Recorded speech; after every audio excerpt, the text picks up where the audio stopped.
Hello, this is Catherine from Accelerated Reader, reading books for you. Today, I will be reading Tested Love by Liv Donata, Chapter 5, Defense. Before I begin reading, I would like to give a big thanks to the author for sending me this book to read on my channel. In the description below, I've included links where you may find and purchase this book. Don't forget to like and subscribe. Defense. She'd fallen asleep in her holding quarters. She scanned the room as her eyes fell on guard. She cleared her throat and asked, "What time is it?" He grabbed his walkie-talkie and hovered over the button. Checking his watch, he said, "It's 9 a.m. It was the next morning. He spoke over the system. She's awake. It had taken 17 hours of deliberation. What made them take so long? She wondered. As she began to think harder about what was ahead, 3 other guards emerged from a door to the left of Sadie. They instructed her to stand and shuffled her back into the courtroom. It only took seconds, but she felt as if years were passing by on her walk to the judge.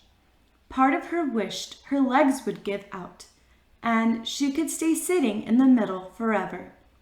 She stood behind the desk as the judge read what she was being charged with.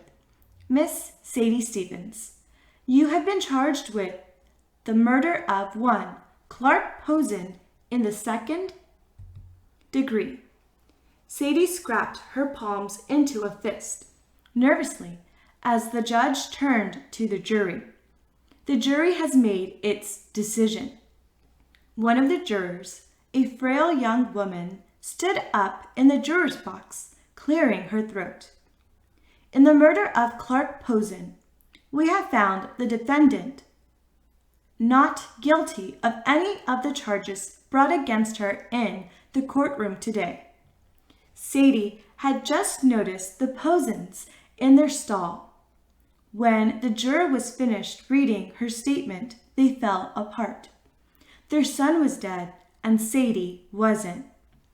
Order could never be restored again. The judge began to speak.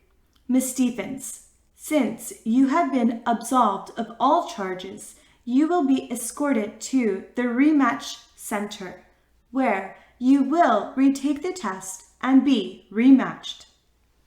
It was as if the courtroom had gone up in flames. Everyone was shouting. She was grabbed and handcuffed for transportation. It was now apparent to Sadie that she was heading to the retreat she had been dreading.